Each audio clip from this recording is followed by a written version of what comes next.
चाहे बजट 12% हो या 24% हो, इतना बड़ा बजट के बाद भी अगर इस राज्य के सरकारी पदाधिकारी, इस राज्य के माननीय विधायक, सांसद अपने बच्चों को सरकारी विद्यालयों में पढ़ाने में अगर सक्षम है, तो मेरे हिसाब से शिक्षा बजट का कोई औचित्य नहीं है अध्यक्ष महोदय। लेकिन अध्यक्ष महोदय, अगर जेईपीसी की बात करें, Jharkhand education project council, Jharkhand शिक्षा परियोजना परिषद, तो इसको संचालन करने के लिए मात्र 2 आपके पदाधिकारी हैं, एक डायरेक्टर है, एक एडमिनिस्ट्रेटिव ऑफिसर है, बाकी सब कॉन्ट्रेक्चुअल बेसिस पर है महोदय, और सारे के सारे गैर झारखंडी है। यहाँ पर फ्रांस और वियतनाम की कहानी याद आती होगी आपको कि किस प्रकार फ्रांस के लोग जानबूझकर वियतनाम के बच्चों को पास आउट होने से रोकते थे ताकि वो आगे जाकर फ्रांस का मुकाबला ना कर पाए अध्यक्ष महोदय। इसलिए इस मामले को संज्ञान में ले, और ये जो कॉन्ट्रेक्चुअल है वहां पर बताइए, 2 विभाग को आपके 50 ऑफिसर संभाल रहे हैं, और एक विभाग जहां 2500 करोड़ का वित्तीय बजट होता है 1 साल का, ये बहुत गंभीर मामला अध्यक्ष महोदय, यहाँ जांच किया जाए। 2500 करोड़ का वित्तीय बजट है, वहां 2 अफसर चला रहे हैं और सारे कॉन्ट्रैक्ट में हैं, और सारे के सारे यूपी, बिहार, राजस्थान, गुजरात, झारखंड का नगण्य लोग हैं। तो ये झारखंड राज्य बनने का कोई औचित्य भी नहीं दिखता है। पूर्व की सरकार और वर्तमान की सरकार, जो मेरे आंखों ने देखा, बदला क्या बदला अध्यक्ष महोदय? कपड़ों का रंग बदला और स्कूल की दीवारों का रंग बदला। थोड़ा संज्ञान में लीजिएगा। पूर्व की सरकार में कपड़ा का रंग था गेरुआ रंग, और वर्तमान की सरकार में कपड़ों का रंग है हरा। अध्यक्ष महोदय, गंभीर मामला मान के चलिए अध्यक्ष महोदय, अगर 70 लाख स्टूडेंट है, विद्यार्थी हैं, मान के चलिए साल में अगर 2 बार उनको कपड़ों की जरूरत पड़ती है तो 70 लाख गुना 2, और मान के चलते अगर एक विद्यार्थी 1000 रुपए न्यूनतम खर्च करता है तो मुझे लगता है 1400 करोड़ आता है अध्यक्ष महोदय। अब मान के चलिए अध्यक्ष महोदय, अगर अगली सरकार को अगर घोटाला करना है कपड़ों में, तो अगली सरकार पीले रंग का ड्रेस लाएगी, क्योंकि पीला रंग का कपड़ा प्रचलन में नहीं है, हरा रंग का कपड़ा प्रचलन में नहीं है, गेरुआ रंग का कपड़ा प्रचलन में नहीं है। अध्यक्ष महोदय, ये बहुत बड़ी बीमारी है। शिक्षा में इस प्रकार से लोग हावी है तो समझ सकते हैं इस राज्य का क्या होगा। धन्यवाद अध्यक्ष। शिक्षा के लिए लगभग 12% का बजट प्रावधान किया गया है, जो कि सराहनीय है। लेकिन अध्यक्ष महोदय, मेरा मानना है कि चाहे बजट 12% हो या 24% हो, इतना बड़ा बजट के बाद भी अगर इस राज्य के सरकारी पदाधिकारी, इस राज्य के माननीय विधायक, सांसद अपने बच्चों को सरकारी विद्यालयों में पढ़ाने में अगर सक्षम है, तो मेरे हिसाब से शिक्षा बजट का कोई औचित्य नहीं है अध्यक्ष महोदय। अध्यक्ष महोदय, आज से लगभग 10 साल पहले इलाहाबाद हाईकोर्ट ने मंगलवार के दिन एक बहुत बड़ा फैसला सुनाया था। कोर्ट ने कहा था कि यूपी के सभी जनप्रतिनिधियों, सरकारी अफसरों, कर्मचारियों और जजों को अपने बच्चों को सरकारी प्राइमरी स्कूलों में पढ़ाना होगा। ऐसा ही कुछ प्रावधान अगर झारखंड में किया जाए अध्यक्ष महोदय, तो संभवतः इस बजट की सार्थकता भी होगी और संभवतः शिक्षा के क्षेत्र में एक क्रांतिकारी बदलाव देखने को मिलेगा।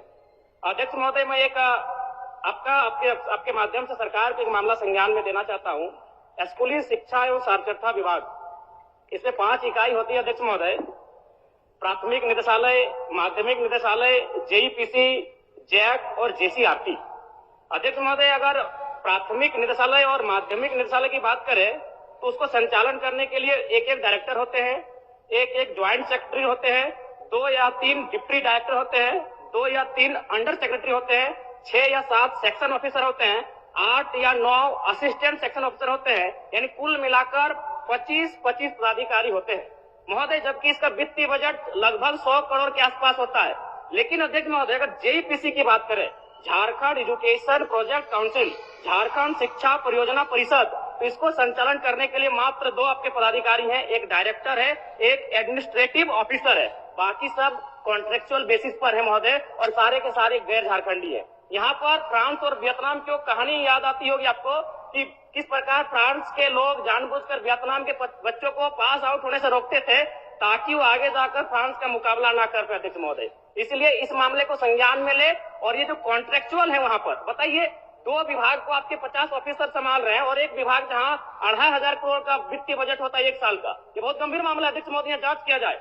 2500 करोड़ का वित्तीय बजट है, वहां 2 अफसर चला रहे हैं और सारे कॉन्ट्रैक्ट में हैं, और सारे के सारे यूपी, बिहार, राजस्थान, गुजरात, झारखंड का नगण्य लोग हैं। तो ये झारखंड राज्य बनने का कोई औचित्य भी नहीं दिखता है। अध्यक्ष महोदय, आरटीई, राइट टू एजुकेशन, जो 2009 में आया था, इसका प्रावधान ये था कि जो प्राइवेट सेक्टर होंगे वहां 25% उन बच्चों का एडमिशन लिया जाएगा जो निर्धन परिवार से आते हैं। लेकिन मेरा मानना है, अब जांच कर लें, इसका अनुपालन नहीं किया जा रहा था। सरकार को मैं संज्ञान देना चाहूंगा कि आरटी एक्ट जो 2009 में आया है, और चूंकि ये एक्ट भी महागठबंधन की सरकार में आया है केंद्र में, तो जाहिर सी बात है मैं चाहूंगा कड़ाई से इस एक्ट का अनुपालन कराया जाए ताकि गरीब बच्चे लाभान्वित हो सके। अधिक मत एक बस 30-40 सेकंड लेंगे, दयानिधि थोड़ा सा कृपा करें। मैं एक ये मामला भी दूंगा, पूर्व की सरकार और वर्तमान की सरकार जो मेरे आंखों ने देखा बदला, क्या बदला अध्यक्ष महोदय? कपड़ों का रंग बदला और स्कूल की दीवारों का रंग बदला। थोड़ा संज्ञान में लीजिएगा। पूर्व की सरकार में कपड़ा का रंग था गेरुआ रंग, और वर्तमान की सरकार में कपड़ों का रंग है हरा। अध्यक्ष महोदय गंभीर मामला मान के चलिए अध्यक्ष महोदय, अगर 70 लाख स्टूडेंट है, विद्यार्थी हैं, मान के चलिए साल में अगर 2 बार उनको कपड़ों की जरूरत पड़ती है तो 70 लाख गुना 2, और मान के चलते अगर एक विद्यार्थी 1000 रुपए न्यूनतम खर्च करता है तो मुझे लगता है 1400 करोड़ आता है अध्यक्ष महोदय। अब मान के चलिए अध्यक्ष महोदय, अगर अगली सरकार को अगर घोटाला करना है कपड़ों में तो अगली सरकार पीले रंग का ड्रेस लाएगी, क्योंकि पीला रंग का कपड़ा प्रचलन में नहीं है, हरा रंग का कपड़ा प्रचलन में नहीं है, गेरुआ रंग का कपड़ा प्रचलन में नहीं है। अध्यक्ष महोदय ये बहुत बड़ी बीमारी है।